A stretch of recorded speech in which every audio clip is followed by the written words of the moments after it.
Welcome to the webinar of the top 10 things you need to know before you build. My name is Judson Willis with Lexar Homes, and we're going to get right into it. First thing, number one, a feasibility study. This is incredibly important to understand what it is and how it'll help you save money throughout your build. A feasibility study is really comprised of a lot of different components. Anything from your excavation costs, can you build on the site, are there utilities there, can you tie into them? It really helps save time and budget when you put together an appropriate feasibility study from a professional individual. Number two, components to a successful build. Understanding that there are really three main components to make the whole thing work. Number one being the land itself, number two being the development, and number three being the actual house. So we all know you can just go online and find a home builder and peruse through their plans and choose the one that you like, but there's really a lot of work that needs to come before that. An example, looking for land. So should you find a piece of land you like, going back to our number one, getting the feasibility study on this, and then looking into the development of that land, that really puts together the whole package of can you build on it and to make a successful build. Number three, how long does it take to build? This is perhaps the number one question any builder will ever get in any type of interview with their clients. It's kind of an arbitrary number. We don't like to talk timelines, specifically because with that land development and the house build, there's a lot of different elements that come into play, such as weather, availability of subcontractors, and in today's time, supplies and materials. So generally what we like to tell folks is it's anywhere from 9 to about 12 months for your whole project. So if you're looking to build and you can't afford 9 to 12 months of time from start to completion, I would probably say building isn't for you. Number four, have a site planner. I can't stress this enough. This really comes down to can you build on the site that you want to build on. Site planning includes everything from access to easements to percolability of the soils, if you have to put a septic system on there. It really dives into the basics, more of the stuff you can't see when you're looking at a property versus the stuff that you would if you already saw a house existing. So site planning is a specific and special profession that they get in and they really look into your title report and see if there's any clouds or obstructions on that property before you get too far into it, wasting time and valuable money. Number five, knowing the difference between a custom builder and a development builder. So there's one big difference between the two, and it really comes down to cost. Custom builders, they kind of have their own plans. You can customize them. You can really, the sky is the limit when it comes down to it. These builders are mostly on your lot builders, last name builders we like to call them, ones that can really make the home feel it's fit for you. Whereas development builders, you probably see those all the time where they're in developments. They're known as cookie cutters. They're kind of built next to each other on their own plots of land. And really when it comes to customization, you don't have a lot of options. Maybe you can change the color of the cabinets and the flooring, but other than that, those are the two types of main builders to look for. Number six, are there any utilities on site? This question gets asked quite often.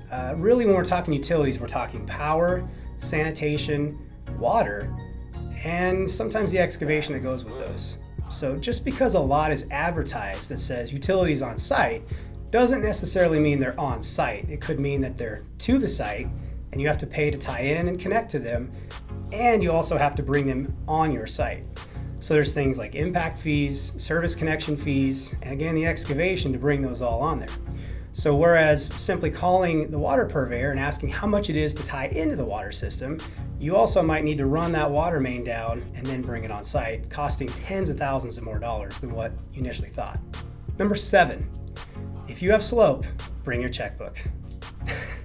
Now this seems like a no-brainer, but really when we're talking slope on property, the first question I ask folks is your lot flat? If you could put a marble on it, will it stay put or does it roll?